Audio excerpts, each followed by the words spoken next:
முதல் குடும்பத்தின் மீது கை வைத்த அமலாக்கத்துறை. வெளிநாடு தப்பி ஓட்டம். சுற்றி வளைக்கப்பட்ட உதயநிதி. திமுகவின் முதல் குடும்பத்திற்கு மிக நெருக்கமாக இருக்கக்கூடிய விசாகன், ரத்தீஷ், ஆகாஷ் பாஸ்கர் ஆகிய மூவரை குறிவைத்து அமலாக்கத்துறை அதிரடி சோதனையை மேற்கொண்டு வருகிறது. இதில் உச்சகட்டமாக முதல் குடும்பத்தின் மீது கை வைத்துள்ளது அமலாக்கத்துறை. அதாவது அமலாக்கத்துறை வலையில் சிக்கியுள்ள ஆகாஷ் என்பவர் முதல்வர் மு.க.ஸ்டாலினின் அண்ணன் முத்துவின் பேத்தியை கடந்த 6 மாதங்களுக்கு முன்புதான் திருமணம் செய்து கொண்டார். அதாவது முதல்வருக்கும் பேத்தி முறையான தரணி என்பவரை ஆகாஷ் பாஸ்கர் திருமணம் செய்த அடுத்த 6 மாதத்தில் சுமார் 500 கோடி ரூபாய் அளவிற்கு சினிமாவில் முதலீடு செய்து படம் எடுக்கும் அளவிற்கு அவருக்கு பணம் எங்கிருந்து வந்தது, மணி லாண்டரிங் நடந்துள்ளதா என்கிற பார்வையில் அமலாக்கத்துறை ஆகாஷ் பாஸ்கரிடம் சோதனை செய்து வருகிறது. அதேபோன்று அமைச்சர் அன்பில் மகேஷ் மற்றும் துணை முதல்வர் உதயநிதி ஆகியோரின் நெருங்கிய நண்பரான ரத்தீஷ் அமலாக்கத்துறை சோதனையில் சிக்காமல் துபாய்க்கு தப்பி ஓடியுள்ளார். இதனைத் தொடர்ந்து அவருடைய வீடு அமலாக்கத்துறை அதிகாரிகளால் சீல் வைக்கப்பட்டுள்ளது. ரத்தீஷ் ரியல் எஸ்டேட் தொழில் செய்யக்கூடியவர்.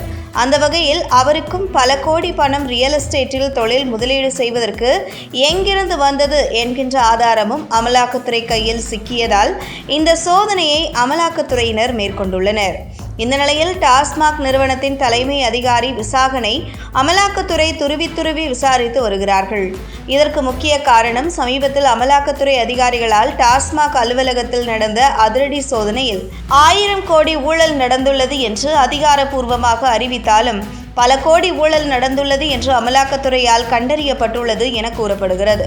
அந்த வகையில் டாஸ்மாக் மூலம் நடந்த பல்லாயிரம் கோடி ஊழல் பணத்தை உதயநிதி ஸ்டாலின், அன்பில் மகேஷ் நெருங்கிய நண்பரான ரத்தீஷ் மூலம் ரியல் எஸ்டேட் தொழிலிலும், அதேபோன்று முதல்வரின் குடும்பத்தில் திருமணம் செய்துள்ள ஆகாஷ் பாஸ்கர் மூலம் சினிமாவிலும் முதல் குடும்பம் முதலீடு செய்துள்ளதா என்கிற ஒரு சந்தேகத்தின் பார்வையிலேயே அமலாக்கத்துறை அதிரடி சோதனைகளை மேற்கொண்டு வருவதாக கூறப்படுகிறது. அந்த வகையில் விசாகனிடம் துருவி அமலாக்கத்துறை விசாரணை நடத்தி வரும் நிலையில் அவர் சொல்லும் பதிலை வைத்து அடுத்ததாக ஆகாஷ் பாஸ்கரை அழைத்து அமலாக்கத்துறை விசாரணை நடத்த இருக்கிறது. அதே நேரத்தில் துபாய்க்கு தப்பி ஓடி உள்ள ரத்தீஷை தமிழகத்திற்கு கொண்டு வருவதற்கான வேலைகளையும் மத்திய உள்துறை மூலம் உதவியை அமலாக்கத்துறை நாட இருப்பதாக கூறப்படுகிறது. இந்த நிலையில் தற்பொழுது ஆகாஷ் பாஸ்கரை அமலாக்கத்துறை தட்டி தூக்கி இருப்பது முதல்வர் குடும்பத்தின் மீது கை வைக்க அமலாக்கத்துறை தொடங்கிவிட்டது என்றும், ஒரு பக்கம் உதயநிதி ஸ்டாலின் நண்பன் ரத்தீஷை அமலாக்கத்துறை குறிவைத்துள்ளது.